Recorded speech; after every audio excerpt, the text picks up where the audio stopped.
வாசக தோழமைகளுக்கு வணக்கம். வீரயுக நாயகன் வேள்பாரி. அத்தியாயம் 110. முப்படையுடன் ஆற்றை கடந்து செவ்வரிமேட்டின் உச்சியில் ஏறி நின்றான் பாரி. எதிர்ப்புறம் பறந்து விரிந்து கிடந்தது நிலப்பரப்பு. எங்கும் எருக்கும் நெருஞ்சியும் விளைந்து கிடந்தன. கண்ணுக்கு எட்டிய தொலைவு வரை மேடு பள்ளம் எதுவும் இல்லாமல் வானின் விளிம்பு வரை சமமாய் கிடக்கும் மண்ணை வாழ்வில் முதன்முறையாக பார்த்தான் பாரி. அந்நிலத்தின் வடதிசை ஓரத்தில் இருக்கும் கோட்டையை சுற்றி எண்ணற்ற யானைகள் நின்றிருந்தன. அங்கிருந்து தென் திசையில் மிக தொலைவில் வேந்தர் படை நின்று கொண்டிருந்தது. கோட்டையில் இருந்து மிக விலகி ஏன் நிற்கிறார்கள் என புரியவில்லை. யானைப்படையால் சூழப்பட்ட கோட்டைக்குள் நீலன் இருக்கிறான் என்பது உறுதிப்பட்டது. ஆனால் அவ்விடத்தை விட்டு காத தொலைவு தள்ளி பெரும் படை நிற்கிறது. ஏன் இந்த உத்தி என்று சிந்தித்தபடி நின்றான் பாரி. காற்றில் வந்த சுருள் அம்புகளின் தாக்குதலால் செவ்வரிமேட்டில் முன்னிலையில் நின்ற வேந்தர் படை வீரர்கள் முற்றிலுமாக அழிந்தனர். இரண்டாம் மூன்றாம் நிலையில் இருந்தவர்கள் அப்படியே உள்வாங்கி நெடுந்துளவை கடந்து உள்நிலத்துக்கு வந்து சேர்ந்தனர். அவர்கள் வந்து நிலை கொள்ளும் வரை பரம்பு படை செவ்வரிமேட்டுக்கு மேலே வந்து சேரவில்லை. ஆற்றை கடப்பதற்கு நினைத்ததை விட அதிக நேரம் ஆகியிருக்கிறது. அது வேந்தர் படைக்கான வாய்ப்பாக அமைந்தது. மிக நீண்ட நேரம் கழித்து செவ்வரிமேட்டுக்கு மேலேறிய பரம்பு படை பாய்ந்து முன்னேறி வராமல் அப்படியே நின்றது. தொலைவில் இருந்து அதனை மயூர்கிழாரும் வேந்தர்களும் உற்று கவனித்தபடி இருந்தனர். நாம் வெகு தொலைவு உள்ளே வந்துள்ளோம். ஆனால் நாம் வந்த இந்த தொலைவுதான் அவர்களுக்கு அச்சத்தை ஊட்டுகிறது. உள்நில பரப்புக்குள் வர அவர்களுக்கு தயக்கமும் மிரட்சியும் இருப்பதை அவர்களின் செயல் வெளிப்படுத்துகிறது என்று கருதினார். மயூர்கிழார் சொன்னார், இதுதான் நாம் முதலில் போர்க்களத்துக்காக தேர்வு செய்த இடம். முடத்திற்கு இங்கேதான் திசைவேளரை அழைத்து வந்தான். ஆனால் நமது திட்டத்துக்கு எதிராக செயல்பட்ட திசைவேளர் அவர் தேர்வு செய்த தட்டியம் காட்டிலேயே செத்தொழிந்தார். வெங்கல் நாட்டின் பெரும் தெய்வம் வெண்ணிற மாடச்சி குடிகொண்டுள்ள நிலம் இது. மலைக்காட்டில் உள்ள தீய சக்திகளை நிலத்தில் அண்டவிடாமல் மனிதர்களையும் மாட்டினங்களையும் காக்கும் மாடச்சியின் நிலத்துக்கே நாம் வந்து சேர்ந்துள்ளோம். இங்குதான் பாரியின் அழிவு நிகழப்போகிறது. காட்டுப்புலிகள் நாட்டு மாடுகளை வேட்டையாடிய காலம் முடிந்துவிட்டது. நாம் திருப்பி தாக்கி அவர்களை முழு முற்றாக அழித்தொழிக்க தெய்வம் ஏற்படுத்தி கொடுத்த இவ்வாய்ப்பினை பயன்படுத்தினால் வேந்தர்கள் மூவருக்கும் வெற்றி உறுதி என்றார் மயூர்கிழார். இதுவரை பேசியது போல இல்லாமல் இப்பொழுது தெய்வத்தை துணைக்கு அழைத்து பேசினார். மனிதனின் எம்முயற்சியின் வழியேயும் கிடைக்காத நம்பிக்கை தெய்வத்தின் பெயரால் ஏற்படுகிறது. வேந்தர்கள் மறுப்பு சொல் ஏதும் சொல்லவில்லை. அடுத்த கணமே தனது திட்டத்தை கூறலானார் மயூர்கிழார். அவரது வேகமும் வெறியும் முன்னிலும் கூடுதலாக இருந்தன. காரணம், வேந்தர்கள் மூவரும் மனதளவில் போரினை கைவிடும் முடிவுக்கு வந்துவிட்டனர் என்பதை அவர் அறிவார். மூவேந்தர்களும் இந்நிலம் விட்டு அகன்று தங்களின் தலைநகருக்கு போய்விடுவார்கள். ஆனால் இனி தானோ தனது நாடோ இங்கிருக்க இயலாது. அனைத்தும் அலைத்தொழிக்கப்பட்டு விட்டது. மீதம் இருப்பதும் இன்றைய பகலுக்குள் முடிந்துவிடும். எனவே கிடைக்கும் கடைசி வாய்ப்பினை பயன்படுத்தி பாரியை அழிக்க வேண்டும் என நினைத்தார். கண்ணுக்கு முன்னால் இருப்பது பரம்பின் சின்னஞ்சிறிய படை. நமது திட்டத்தால் அவர்களை மூன்றாக பிரிப்போம். வடதிசையில் யானைகளால் பாதுகாக்கப்படும் கோட்டையை சுற்றி மாகடகன் தலைமையிலான படை நின்று கொண்டிருக்கிறது.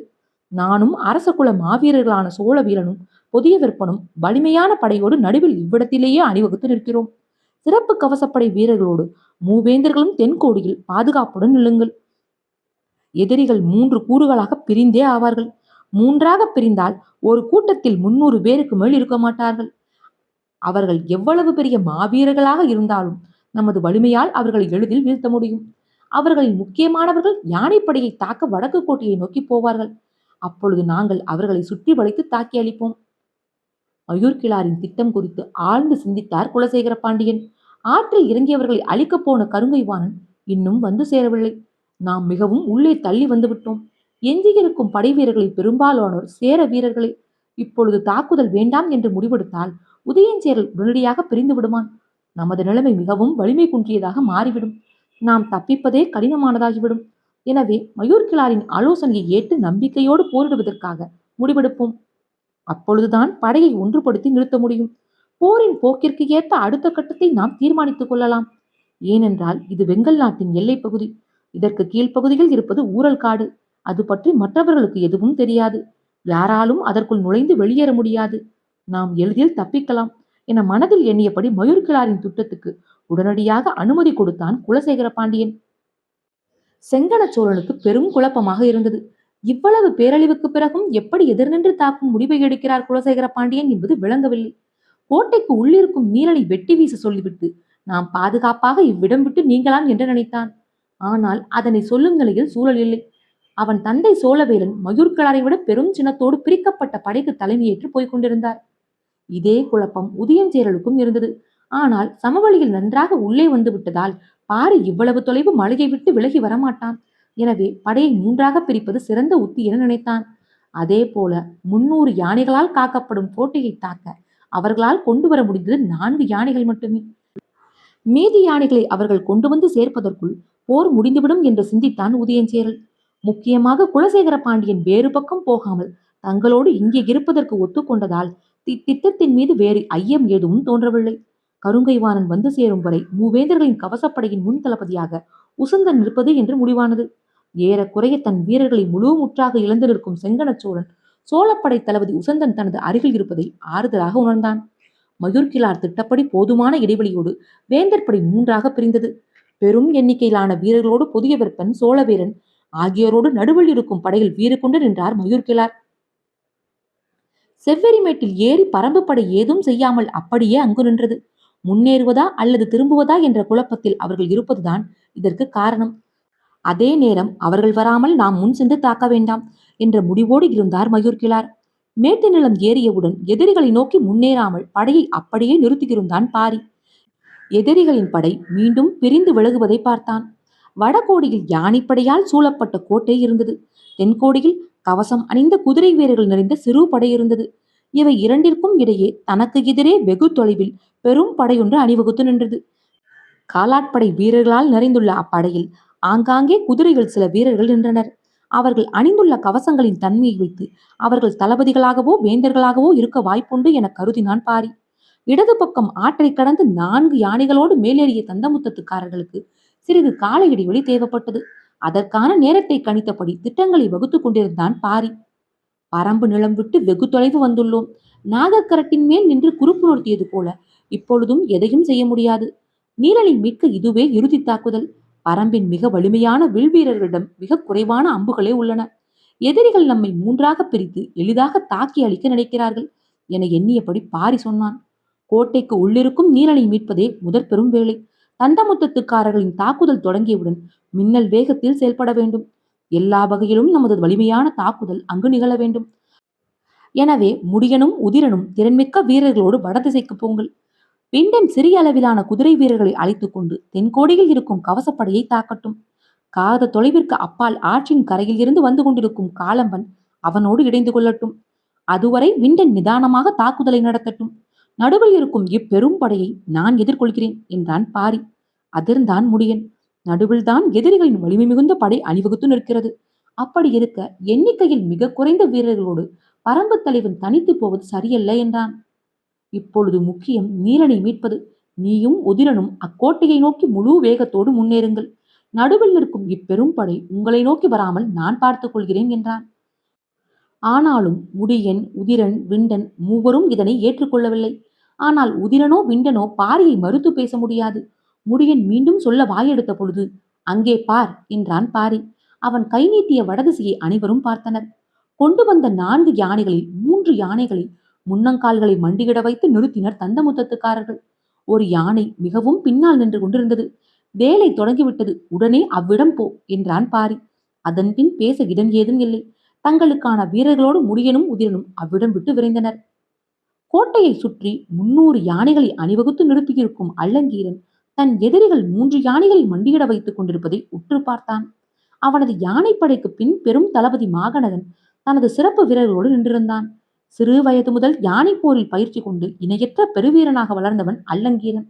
யானைப்படையின் தளபதியாக நீண்ட காலம் இருந்த அவன் வயதானதால் அப்பதவியில் இருந்து விலக்கப்பட்டான். ஆனாலும் யானைகளின் மீது இருந்த காதலால் கட்டுத்தறியின் காவலனாக பொறுப்பேற்று அப்பணியை செய்து வந்தான். எதிர்பாராமல் தட்டியம் காட்டு போரின் கடைசி நிலையில் மூவேந்தர்களின் யானைப்படைக்கு அவன் தலைமை தாங்கும் நிலை உருவானது. வாழ்வு முழுவதும் யானை போரிலே கழித்த அல்லங்கீரன் எதிர்பாராமல் தனக்கு கிடைத்த இவ்வாய்ப்பினை சிறப்பாக பயன்படுத்த வேண்டும் என்று நினைத்தான். ஆனால் போரிட வேண்டிய எதிரிகளோ 3 யானைகளை மட்டுமே கொண்டு வந்து மண்டியிட வைத்து ஏதோ சடங்கு நடத்தி கொண்டிருக்கிறார்கள். என்ன இதுவென்று புரியவில்லை என அழுத்து கொண்டான். தந்தமுத்தத்துக்காரர்கள் 3 யானைகளையும் முன்புற கால்களை மடித்து மண்டியிட வைத்தபடி அவை ஒவ்வொன்றின் பின்புற புதத்திலும் வட்ட வடிவ நீள் மூங்கிலை சொருகினர். தாங்கள் குடுவையில் கொண்டு வந்த மூலிகை சேர்மானத்தை அதில் ஊற்றினர். அப்பொழுது முன்புறம் நின்றிருந்தவர்கள் நெல்லிக்காய் அளவு உருண்டைகளை யானைகளின் அடிநாக்கில் வைத்தனர். தொலைவில் இருந்து அதனை பார்த்த பாரி தாக்குதலை தொடங்கும் நேரத்தை கணித்து உத்தரவிட்டான். குரல் கேட்ட கணம் விண்டன் குதிரை வீரர்களோடு தென்கோடியில் இருக்கும் கவச வீரர்களை தாக்க விரைந்தான். இருபுறமும் வீரர்கள் பிரிந்தவுடன் இருக்கும் சின்னஞ்சிறு படையை கொண்டு முன்னே நிற்கும் வேந்தர் படையை நோக்கி முன்னேறத் தொடங்கினான் பாரி. தனது திட்டப்படி எதிரிகள் மூன்றாய் பிரிந்துவிட்டனர் என்பதை பார்த்த கணம் வெற்றி கூச்சலிட்டார் மயூர்கிழார். அது வீரர்களுக்கும் பெரும் திணவை கொடுத்தது. வெகு தொலைவில் இருந்து சின்னஞ்சிறு கூட்டம் முன்னோக்கி ஓடி வந்து கொண்டிருந்தது. வருகிறவர்களை உரு தெரியாமல் அழிக்க வேண்டும் என காத்திருந்தனர் புதியவர்ப்பனும் சோழவேலனும். விண்டன் தென்கோடியை நோக்கி குதிரையை விரட்டி கொண்டிருந்தான். முடியனும் உதிரனும் தந்தமுத்தத்துக்காரர்களை வந்தடைந்தனர். கன நேரம் கூட காலம் தாழ்த்தாமல் உள்நுழைய வேண்டிய மிக பெரும் பொறுப்பினை தங்களிடம் பாரி கொடுத்துள்ளான் என்னும் எண்ணமே சற்றே பதட்டத்தை கொடுத்தது. மிக மிக குறைந்த வீரர்களுடன் எதிரிகளின் பெரும் படையை தாக்க பாரி முன்னேறி கொண்டிருப்பது பதட்டத்தை மேலும் அதிகமாக்கியது. நீலனை மீட்டவுடன் விரைந்து போய் பாரியோடு இணைய வேண்டும் என துடிப்பேறி இருந்தான் முடியன். மூலிகை சாறு முழுவதும் ஊற்றப்பட்டவுடன் மூங்கிலை உருவி எடுத்தனர். மண்டியிட்ட முன்னம் கால்கள் மேலெழுந்தன. ஒவ்வொரு யானைக்கு அருகிலும் அவை ஒவ்வொன்றின் காலின் பெருநக கணுவை மிதித்தபடி வாய்க்குள் கையை விட்டு நாக்கினை பிடித்து கொண்டு சரியான பொழுதுக்காக காத்திருந்தனர் அந்தந்த யானையின் பாகன்கள். அச்சம் என்பது துளி கூட இல்லாதவன் மட்டுமே செய்யக்கூடிய வேலை இது. யானைக்கு மதம் உண்டானால் காடு தாங்காது என்பது பொது வழக்கு. ஆனால் குட்ட மதம், சரள மதம், உள்மதம் என்று 3 வகை மதங்கள் உண்டு. இம்மூன்று வகை மதங்களையும் பிற யானையை கொண்டும் பாகன்களை கொண்டும் மாற்று நஞ்சினை செலுத்தியும் அடக்கலாம். ஆனால் இம்மூன்றுக்கும் அப்பால் 4ஆம் வகை மதம் ஒன்று உண்டு. அதன் பெயர் எரிமதம். அவ்வகை மதம் கண்டால் அந்த யானையை எதிர்கொள்ள எவ்வுயிராலும் முடியாது. தனது நிலையே கொள்ள விரும்பும் மதம் அதுதான். மதம் பிடித்த மற்ற யானைகள் பிளிரினால் அக்காட்டில் மனிதன் எங்கிருந்தாலும் பிளிரல் கேட்ட கணத்தில் கை கால்கள் தானே பின்னிக்கொள்ள கீழே விழுவான். பிளிர்களின் அதிர்வு மனிதனின் உள்ளியக்கத்தை நிலைகுலைய செய்துவிடும். ஆனால் எரிமதம் கண்ட யானையின் பிளிரலை கேட்டால் யானையே கால்கள் பின்னி கீழே விழும். தந்தமுத்தத்துக்காரர்களால் யானைகளுக்கு 4 வகையான மதத்தையும் உருவாக்க முடியும். மதமே யானையின் முழு ஆற்றலையும் வெளிப்படுத்தும். மதமே யானையின் மிகச்சிறந்த குணம். அக்குணத்தை யானைக்கு வரவைப்பது தந்தமுத்தத்துக்காரர்களுக்கு மட்டுமே தெரிந்த செயல். யானைகளின் நாக்கினை இறுக பிடித்திருந்த ஒவ்வொருவனும் அது பெருகும் வேகத்தை கண்டு உள்ளுக்குள் நடுங்கத் தொடங்கினான். முதலில் எரிமதம் கொண்ட யானையின் நாக்கு பெருகும். பின்னர் அதன் முகம், கன்னம், துதிக்கை ஆகிய 3ம் பெருகும். நாக்கு பெருகி முடித்து முகம் பெருகத் தொடங்கும் முன் அதன் தன்மை உணர்ந்து அனைவரும் விலக வேண்டும். நாக்கு பெருகத் தொடங்கியவுடன் அதிலிருந்து கையையும் காலின் பெருநக கனிவில் இருந்து தமது காலையும் ஒரே நேரத்தில் விலக்கிக் கொண்டு ஓசை எழுப்பியபடி அவ்விடம் விட்டு 3 பாகன்களும் ஓடத் தொடங்கினர். பாகன்கள் விட்டு விலகிய கணம் 3 யானைகளும் தங்களுக்கு எதிரில் திரண்டிருக்கும் யானை கூட்டத்தை நோக்கி ஓடத் தொடங்கின. எரிமதத்துக்கான சேர்மானம் உடல் முழுக்க பரவி கொண்டிருந்தது.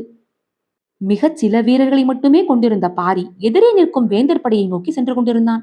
எவ்வளவு முயன்றும் போரினை தவிர்க்க முடியவில்லை. கடந்த 6 நாட்களாக எவ்வளவு முயன்றும் போரினை முடிக்கவும் முடியவில்லை. இன்றோடு எல்லாம் முடிவுக்கு வர வேண்டும். இனி பச்சை மலைத்தொடரை நோக்கி வேந்தர்களின் வேர்க்கம்புகள் ஒருபொழுதும் நீளக்கூடாது என்ற முடிவோடு முன்னோக்கி சீறிக்கொண்டிருந்தான் பாரி.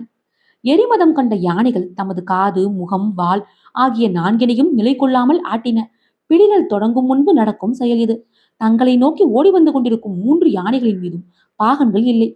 ஆயுதங்கள் ஏந்திய வீரர்களோ முகப்படாமோ கவசமோ இல்லாமல் வந்து கொண்டிருக்கின்றன.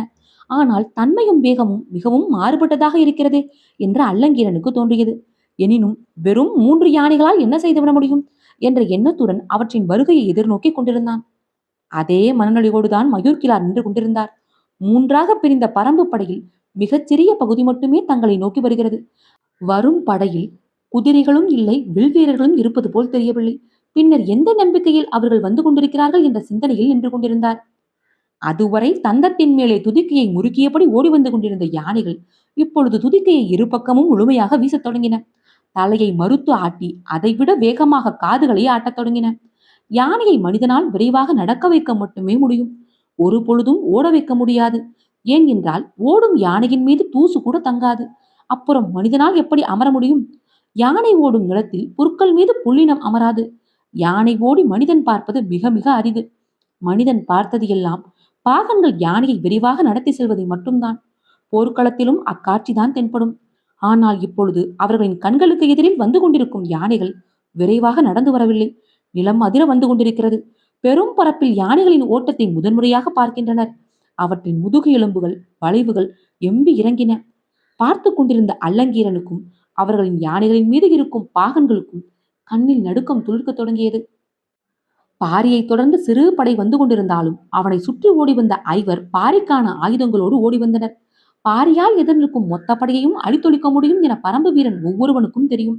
ஆனால் எந்த ஆயுதத்தால் எவ்விதமான தாக்குதலை நடத்தப் போகிறான் என்பதை காண உடன் ஓடிவரும் வீரர்கள் ஆர்வத்தோடு இருந்தனர். ஒருவன் மூவிலை வேலினை பெரும் கட்டாக தூக்கி வந்து கொண்டிருந்தான். இன்னொருவன் கண்டர கோடாரிகளை ஏந்தி கொண்டு வந்தான். வாள் வகைகளையும் வில்லம்பு வகைகளையும் இருவர் எடுத்து வந்தனர். இவர்கள் எல்லாம் ஒன்றுக்கும் மேற்பட்ட ஆயுதங்களை எடுத்து வந்தனர். ஆனால் இவர்கள் நால்வரை விட பின்தங்கி ஐந்தாவதாக ஒருவன் வந்து கொண்டிருந்தான். காரணம், அவன் தூக்கி வந்த ஆயுதம். அதன் பெயர் எருள் தடி. அது தடி வகையைச் சேர்ந்த ஆயுதம். அதன் தலையில் இரும்பு களிமண்ணை உருக்கி உருளையாய் வார்த்திருப்பர். அவ்வுருளையின் நடுவு பகுதியில் முளைவிடும் விதைகளவு இரும்பினால் ஆன மடு எம்பி இருக்கும். தடிவகை ஆயுதம் எல்லாம் தாக்கி அளிக்கும் தன்மையை கொண்டவை. ஆனால் எருள் தடி தாக்கும் ஆயுதம் அன்று, சிதைக்கும் ஆயுதம். பாறையோ பெருமரமோ எதுவாக இருந்தாலும் எருள் தடியால் ஓரடி அடித்தால் சிதைந்து நொறுங்கும். இணையற்ற வலிமை கொண்ட மாவீரர்களால் மட்டுமே கை கொள்ள முடிகிற ஆயுதம் அது. வேந்தரின் படையை நெருங்கின யானைகள். எரிமதம் கண்ணை கட்டியது. கருவெளியை சுற்றியுள்ள வெண்மை மறந்து தேன்நிறம் எய்தியது. தேன்நிறம் எரியத் தொடங்கியது. உடலுக்குள் ஏதேதோ நிகழ்ந்தன. கும்பத்தின் உச்சியில் இருக்கும் மயிர்கற்றைகள் தீக்கொழுந்து போல் மேலெழுந்தன. பருத்து வீங்கிய துதிக்கையை சுழற்றியபடி தலை உயர்த்தி பிளிரத் தொடங்கின. 10 யானையின் பிளிரல் ஒரு மத யானையின் பிளிரலுக்கு சமம். 10 மத யானையின் பிளிரல் ஒரு எரிமத யானையின் பிளிரலுக்கு சமமல்ல. காற்று எங்கும் பறக்கும் பறவைகள் கிடுகிடுத்த பொழுது ஒன்றினை தொடர்ந்து ஒன்றாக 3 யானைகள் விடாது பிளிரின. நேற்று இரவு இறங்கிய இடிகளின் மொத்த ஓசையும் ஒன்றாய் இறங்கிக் கொண்டிருந்தது யானைப்படை.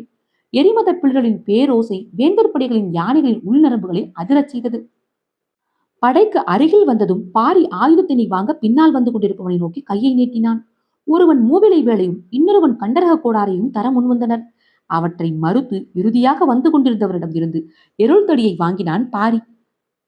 வேந்தர் படையின் நடுவில் நின்றிருந்த மகிழ்கிழார் காத தூரத்துக்கு அப்பால் இருக்கும் யானைப்படையின் பிளிரல் ஓசை இதற்கு முன் கேட்டிராத அளவு இருக்கிறதே என்ற நடுக்கத்தோடு பார்த்துவிட்டு திரும்பினான். திரும்பிய கணம் யானையின் தும்பிக்கையால் அடித்து வீசப்படும் மனிதர்களைப் போல தனது படையின் முன்கள வீரர்கள் நாலாபுறமும் வீசப்படுவதை பார்த்தான். எரிமத யானைகள் அருகே வரும்பொழுதே வேந்தர் படை யானைகள் மேலிருந்த பாகன்களையும் வீரர்களையும் வீசி அடித்துவிட்டு வெறி கொண்டு ஓடின. எந்த ஒரு உயிரினமும் தன் உயிர் காக்கும் செயலை உச்ச ஆற்றலோடுதான் நடத்தும். சிதறிய படையில் ஒன்றினையொன்று சரித்து கொண்டு மேலேறியபடி ஓடின யானைகள். யானைகளே சரிந்து விழும் பொழுது மனிதர்களால் என்ன செய்ய முடியும்? அல்லங்கீரன் எக்கணம் தூக்கி வீசப்பட்டான் என்பது தெரியவில்லை. மிதிப்பட்டு நசுங்கிய பொழுது அவனது வெளியொன்று உருண்டு ஓடியது. கட்டுத்தறிக்கு பழகிய யானைகள் காட்டு யானைகள் முன் நிற்காது. இவை காட்டு யானைகள் மட்டுமல்ல, எரிமதம் கொண்ட யானைகள். இவற்றின் பிளிரல்கள் மற்ற யானைகளின் நினைவு புலனில் இருந்து ஆதி அச்சத்தை விடாது கிளறுபவை. அவ்வோசையை கனநேரம் கூட அவற்றால் கேட்க முடியாது. ஆனால் எரிமத யானைகளோ விடாது பிளிரக்கூடியவை. 1000 வீரமுண்டா வாத்தியங்களை ஒன்றாய் இசைத்தாலும் இவற்றின் பிளிரல் ஓசைக்கு முன்னால் அவற்றின் ஓசை சிறுத்து ஒடுங்கும். வேந்தர் படையை தாக்கி முன்னேறினான் பாரி. உன்மத்தம் ஏறிய யானையின் தாக்குதலை விட வலிமையாக இருந்தது அது. எருள் தடியால் தாக்கப்பட்டவர்கள் யானை மிதித்தால் எப்படி உருத்தெரியாமல் ஆவார்களோ அப்படியானார்கள். அடிவாங்கிய வேகத்தில் தூக்கி வீசப்பட்டவனை தாண்டி அவனது தசைகள் போய் விழுந்தன. அதை பார்த்த மற்ற வீரர்கள் மிரண்டு ஓடத் தொடங்கினர். பிளிரலோடு முன்னேறி வந்த எரிமத யானைகளின் வேகம் கண்டு மற்ற யானைகளால் ஓட முடியாது. விரட்டி வந்த வேகத்தில் முன்னால் சென்ற யானை ஒன்றின் பின்கால் சப்பையில் அடித்தது. அடிவாங்கிய கணமே கமுக்குட்டை உடைந்து கீழே விழுந்தது அந்த யானை.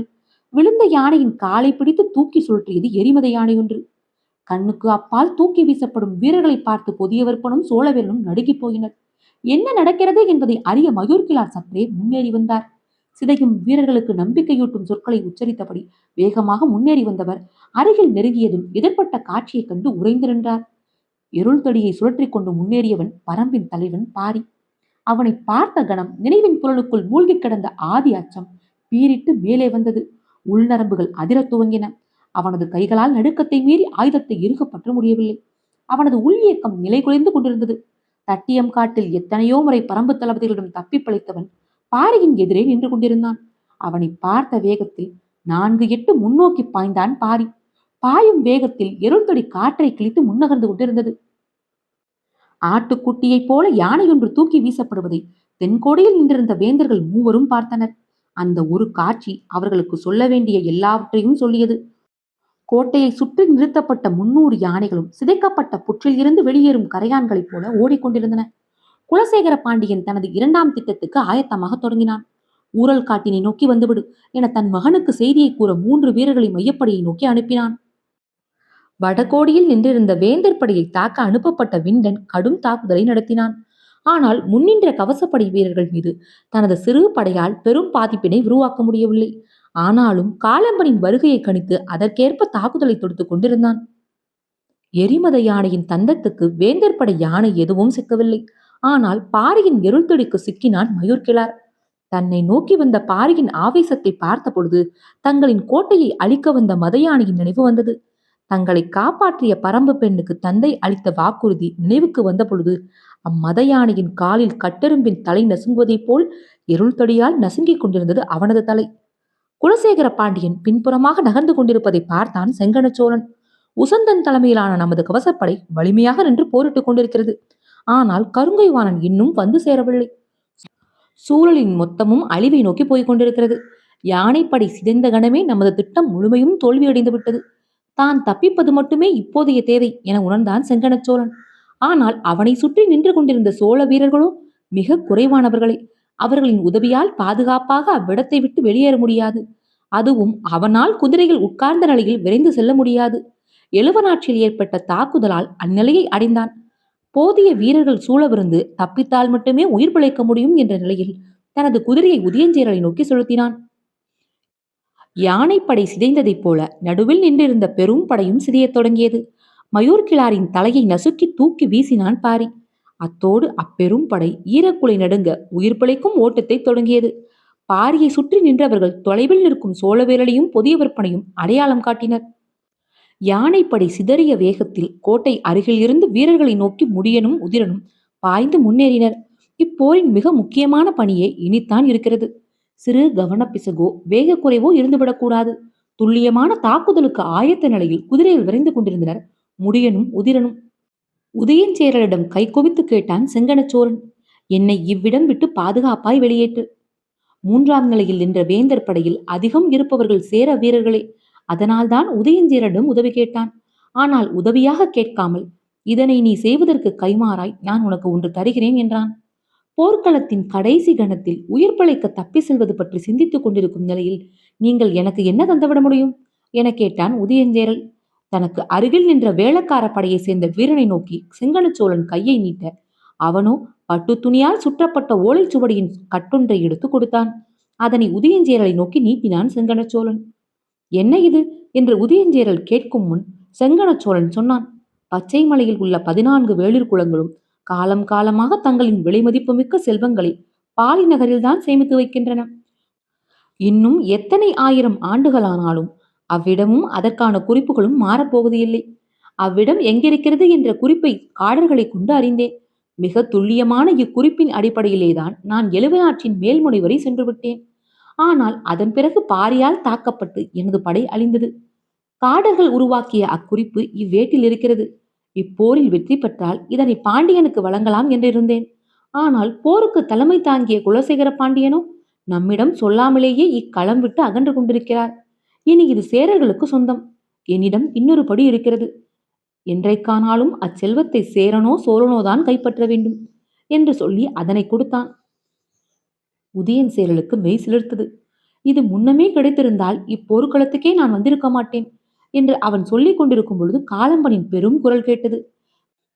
கருங்கைவாணன் மாண்டு விட்டான் என தெரிந்த கணமே வேந்தர்களின் கவசப்படை நிலை குலைய தொடங்கியது. அக்கணத்தில் விண்டன் எறிந்த ஈட்டி உசந்தனை குத்தி தூக்கியது. படை சிதறத் தொடங்கினாலும் சோழவேலன் தப்பி வெளியேற முயலவில்லை. அவன் பாரியை எதிர்கொள்ளவே முனைந்தான். புதிய விற்பனும் அதே மனநிலையோடு பாய்ந்து முன்னேறினான். நாக்கை துருத்தி பல்லை கடித்தபடி விரைந்து வந்தான் சோழவேலன். ஓங்கிய இருள்தொடியை நிறுத்திவிட்டு கண்டரா கோடாரியை வாங்கினான் பாரி. யானைப்படையை பரம்பினர் முழுமையாக சிதற செய்துவிட்டனர் என தெரிந்ததும் தளபதி மாகணகன் தனக்கு வழங்கப்பட்ட 2ஆம் திட்டத்தை நிறைவேற்றும் முடிவுக்கு வந்தான். கோட்டைக்கு உள்ளிருக்கும் நீலனின் தலையை வெட்டி வீசிவிட்டு தப்பி வெளியேறுவதுதான் அந்த திட்டம். மாகணகன் தனது குதிரையை திருப்பி உட்கோட்டைக்குள் நுழைய நினைக்கும் பொழுது உதிரனின் விற்படையினரின் அம்புகள் சீறி பாய்ந்தன. கன நேரத்துக்குள் கணக்கில்லாத அம்புகள் முழு விசையோடு இறங்கின. மாகணகன் உள்ளே நுழைந்து நீலனை வெட்டிவிட்டு செல்வோமா அல்லது இப்பொழுதே தப்பிச் செல்வோமா என ஒரு கணம் நினைத்தான். அப்பொழுது முடியன் மின்னல் வேகத்தில் கோட்டையை நோக்கி பாய்ந்து கொண்டிருந்தான். தமக்கு முன்னால் மொத்த படையையும் அழித்துக் கொண்டிருக்கும் பாரியை வீழ்த்தும் வெறியோடு சோழவேலனும் புதியவர்ப்பனும் சூழ்ந்து தாக்க முற்பட்ட பொழுது அவர்களின் தாக்குதலை தடுக்க எவ்வித முயற்சியும் பாரி செய்யவில்லை. அத்தாக்குதல் சிறுபிள்ளைத்தனமாக தோன்றியது. சோழவேலன் வீசி வந்த வாளினை கண்டர கோடாரியால் தட்டிவிட்ட வேகத்தில் அவன் கழுத்தில் கொடுத்து வாங்கினான் கோடாரியை. கண்டரா கோடாரியின் கூர்மை மலைவேம்பின் முண்டையே வெட்டி இறங்கக்கூடியது. அறுத்து இழுக்கப்பட்ட கோடாரியின் வேகத்தில் சோழவேலனின் தலை கண்ணிமைக்கும் நேரத்தில் சரிந்தது. தனது குதிரைக்கு முன்னால் உருண்டு வந்த சோழவேலனின் தலையை பார்த்து மிரண்ட புதிய வெப்பன் தான் என்ன செய்யலாம் என சிந்தித்த கணத்தில் அவனது நெஞ்சுக்குழிக்குள் இறங்கியது கண்டரா கோடாரியின் கைப்பிடி முனை. வெளியில் நின்று போரிட்டுக் கொண்டிருக்கும் ஒரு வீரன் கூட கோட்டைக்குள் நுழையக்கூடாது என்பதில் மிக தீவிரமாக இருந்தான் உதிரன். அவன் வீசிய அம்புகள் கோட்டை வாயிலின் அருகே ஒருவரையும் நிலை கொள்ள செய்யவில்லை. அதனையும் மீறி வாகனகன் உள்ளே நுழைய முயன்றான். குதிரையில் பாய்ந்து வந்து கொண்டிருந்த முடியனின் கண்கள் கோட்டை வாசலில் தான் நிலை குத்தியிருந்தன. மாகடகன் கோட்டைக்குள் நுழையும் கணத்தில் அவனது கவசத்தை துளைத்துக் கொண்டு உள் நுழைந்தது முடியனின் ஈட்டி. வேந்தர்களின் கடைசி முயற்சியை பரம்பின் குடிமுடியன் குத்தி சாய்த்தான். காலம்பன் பெரு உருமலோடு வந்து கவசப்படையை தாக்க முயலும் பொழுது வேந்தர்கள் மூவரும் வெளியே இருந்தனர். முடியன் முழு வேகத்தோடு உள்ளே நுழையும் வரை அவனுக்கு பின்னால் இருந்த உதிரனின் படை இடைவிடாது அம்புகளை பாய்ச்சியபடி இருந்தது. நடுவில் நின்ற படை முற்றிலுமாக சிதறி ஓடிக்கொண்டிருந்த பொழுது முடியன் கோட்டைக்குள் நுழைந்தான். நுழைந்த கணம் அவன் எழுப்பிய சீல்கை ஓசை எங்கும் எதிரொலித்தது. பாரியும் காலம்பனும் விண்டனும் தங்களை எதிர்த்து நிற்கும் வீரர்கள் யாரும் இல்லாத களத்தில் இருந்து சீல்கை ஓசை கேட்ட கோட்டையை நோக்கி ஓடிவரத் தொடங்கினர். இவ்வோசைக்காக காத்திருந்த தந்தமுத்தத்துக்காரர்கள் தனியே நிறுத்தியிருந்த 4ஆம் யானையை கோட்டையை நோக்கி அழைத்து சென்றனர். பகலின் 15ஆம் நாளிகை. கதிரவனின் வெப்பக்கதிர் நிலமெங்கும் ஒளி வீசிக் கொண்டிருந்தது. காணும் இடம் எல்லாம் எருக்கை இலைகளும் நெருஞ்சி இலைகளும் குருதியை ஏந்தி இருந்தன. எங்கும் மனித கதறல் எதிரொலித்தது. குத்தி சாய்க்கப்பட்ட குதிரைகளும் யானைகளும் ஈன குரலில் ஒலி எழுப்பின. எரிமதம் கொண்ட யானையாலும் இருள் தொடி கொண்ட பாரியாலும் நடுங்கிய நிலம் உச்சி பொழுதில் நிலை கொள்ளத் தொடங்கியது. 4ஆம் யானை கோட்டையை விட்டு வெளியேறத் தொடங்கியது. அதன் கழுத்தில் தந்தமுத்தத்துக்காரன் உட்கார்ந்திருந்தான். முதுகில் இலவம் பஞ்சால் சிறு நார் கொண்டு பின்னப்பட்ட விரிமத்தையின் மேல் நீலன் அமர்ந்திருந்தான். அவன் பின்னே முதுகின் மேல்நிலையில் பாரி அமர்ந்திருந்தான். நீலனின் இடக்காலில் காயம் மிக வலிமையானதால் முழு பிடிமானமும் கிடைக்கவில்லை. யானையின் அசைவுக்கு ஏற்ப பின்னால் அமர்ந்திருந்த பாரியின் இடது தோளில் சாய்ந்தபடி இருந்தான் நீலன். யானையை தொடர்ந்து முடியன், காலம்பன், உதிரன், விண்டன் ஆகியோரும் பரம்பு வீரர்களும் ஏந்திய ஆயுதங்களோடு வந்து கொண்டிருந்தனர். தகிப்பி ஏறிய கண்களும் சீற்றம் குறையாத முகமுமாக இருந்த பாரிக்கு நீலன் தோளில் சாய்ந்த கணத்தில் இருந்து வெப்பம் குறையத் தொடங்கியது. செந்தேன் நிறத்தில் எரிந்து கொண்டிருந்த அவனது கண்கள் வெண்மை கொள்ளத் தொடங்கின. எரிமதம் இறங்கத் துவங்கியது. அவர்களுக்கு முன்னே கிழக்கும் மேற்குமாக நீண்டு கிடந்த பச்சை மலைத்தொடர் தன் பிள்ளைகளுக்காக கைவிரித்து காத்திருந்தது. நடந்து கொண்டிருந்த யானையின் தந்தத்தின் மீது தும்பி ஒன்று வந்து அமர முயன்றது. குனிந்து அதனை பார்க்க முயன்ற பாரி பறவையொன்றின் மாறுபட்ட ஓசையை கேட்டு தலை நிமிர்ந்து பார்த்தான். அவனது தலைக்கு மேலே காரமலையை நோக்கி ஓசை எழுப்பியபடி பறந்து கொண்டிருந்தது கருங்கிளி. அத்தியாயம் 110 நிறைவுற்றது. காற்றோடும் உங்கள் காதுகளோடும் நான் எவிமயில.